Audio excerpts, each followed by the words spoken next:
Radhe Radhe, hi friends, welcome back to my daily blog channel lifestyle Modita. কেমন আছে তোমরা সবাই? আশা করি সবাই খুব সুস্থ আছো, ভালো আছো। আমরাও খুব ভালো আছি। তো ফাইনালি তোমাদের সাথে সেই আংরাখা ড্রেসের হাতা কাটিং ভিডিও নিয়ে চলে এলাম।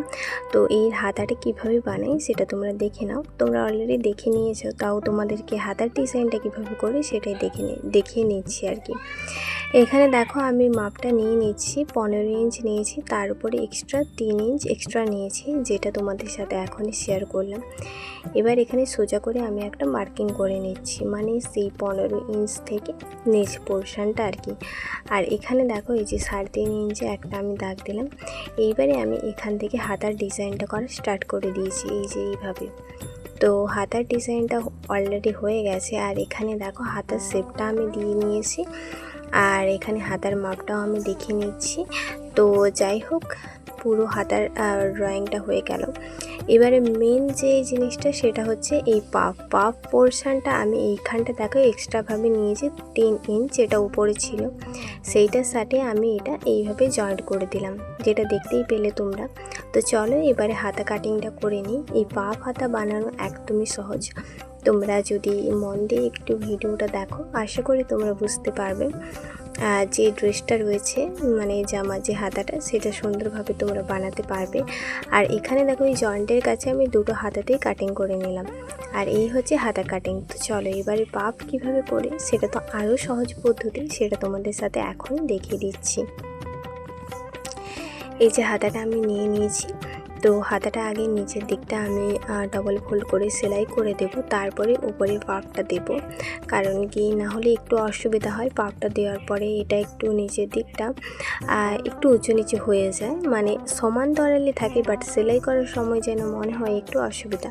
তার জন্য আমি আগে এই যে নিচের যে হাতার যে ফোল্ডিং পোর্শনটা রয়েছে, যেটা আমি এখন ফোল্ড করছি, মানে হাতার একদম নিচের দিকে, সেই অংশটা আমি ফোল্ড করে এখানে দেখো সেলাই করে নিচ্ছি। এটা আমি ডাবল ফোল্ড করে সেলাই করে নিচ্ছি এইভাবে। তো সেলাই করা অলরেডি হয়ে গেছে। এবারে চলো আমি এখানে লেস বসাবো, তারপর পাফ করব, সবটাই তোমাদের সাথে আস্তে আস্তে আমি শেয়ার করে দেব। আর এই যে দেখো এবারে এই অংশটা থেকে, যেই অংশটাতে ছোট করে কাট করেছিলাম আমি কাঁচি দিয়ে, সেই অংশটা থেকে আমি কুচি দেওয়া স্টার্ট করলাম। এই যে দেখো একটার পর একটা আমি ছোট করে কুচিটা দিয়ে নিচ্ছি। এরপরে এর উপর থেকে আমি সেলাইটা করব। এই কুচিটা দেখো পুরো অংশটাতে আমি একদম মাঝখানের অংশটা পর্যন্ত, মানে যে এখান থেকে হাতাটা সেলাই করব, মানে মাঝখানের অংশ থেকে, সেই অংশ থেকে আবারও আমি সেলাইটা করে নিয়ে তারপরে আবার এই সাইডে যেখান পর্যন্ত আমি কাটিংটা করেছিলাম সেইখান পর্যন্ত আমি কুচিটা দিয়ে নিয়েছি। আর কুচিটা কিন্তু আমি একদিকেই মুখ করে সমস্ত কুচিটা রেখেছি, এটা কিন্তু দুদিকে মুখ নেই, একদিকেই সব কুচিগুলোর মুখটা রাখা। তো যাই হোক, এখানে দেখো একটা হাতা পুরোপুরিভাবে আমার কমপ্লিট হয়ে গেছে। আর এটাই হচ্ছে একদম হালকা পাফ স্লিভস, যেটা তোমরা জামাতে দেখেছো। যাই হোক, এরকমভাবে সেমভাবে আমি আরও একটা হাতা এই যে তৈরি করে নেব। তো দেখে নাও, এই যে সেমভাবে আরও একটা হাতা আমি অলরেডি তৈরি করেও নিয়েছি। আর এই হচ্ছে দুটো হাতার ফাইনাল লুক। এবারে এই হাতারাতে একটু সৌন্দর্য আনার জন্য আমি এখানে লেস অ্যাটাচ করব, যেহেতু আমি ফ্রন্ট নেকি এবং জামার নিচের দিকে অংশে পুরোটাতেই লেস ইউজ করেছি, তার জন্য আমি হাতাতে একটুখানি লেস বসিয়ে নেব, যাতে আরও বেশি ভালো লাগে। আর তোমরা তো আংরাখা ড্রেসের ভিডিওতে অনেক ভালোবাসা দিয়েছো। যাই হোক, এই হাতার ডিজাইনটাও আশা করি তোমাদের ভালোই লাগবে। আর এখানে দেখো সেই মেরুন কালারের লেসটা আমি নিয়ে নিয়েছি, এবং এই লেসের মুখটা কিন্তু আমি উপরের দিকে রেখেছি, যাতে একটু বেশি দেখতে ভালো লাগে। তো এইভাবে দেখো আমি নিচ বরাবর যেখানে বসাচ্ছি সেই বরাবর আমি সুন্দর করে সেলাইটা করে নিলাম। আর সেলাইটা করা হয়েও গেছে।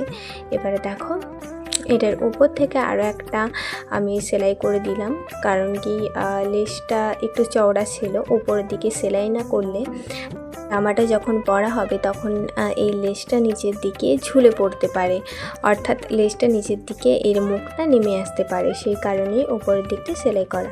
তো সুন্দরভাবে লেস বসিয়ে নিয়েছি দুটো হাতাতেই। আর এই হচ্ছে আমার পাফ হাতার ফাইনাল লুক। তো হাতার ডিজাইনটা কেমন লাগলো, এবং যদি তোমরা কোনো অংশে বুঝতে না পারো অবশ্যই সেটা কমেন্ট করে জানিও। আর আমি যেভাবে দেখিয়েছি আশা করি তোমরা বুঝতে পারবে।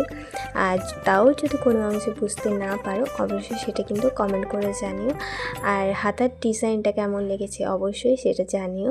আর এটা তোমরা চাইলে বাড়িতেও বানিয়ে নিতে পারো সুন্দর পাফ স্লিভস। তো চলো আজকের ভিডিও এই পর্যন্ত। এবার তোমরা জামাটার ফাইনাল লুকটা দেখে নাও, জামা সহ হাতার। আর যারা যারা এখন এই আংরাখা ড্রেসের ভিডিওটা দেখোনি, কীভাবে কাটিং করলাম, কীভাবে স্টিচিং করলাম, তোমরা কিন্তু অবশ্যই দেখে নিও, কারণ কি আমি বড় ব্লগ অলরেডি পোস্ট করে দিয়েছি। আর জামাটাতে হাতা লাগানোর পর এই হচ্ছে হাতার ফাইনাল লুক। তো চলো, রাধে রাধে, হরে কৃষ্ণ।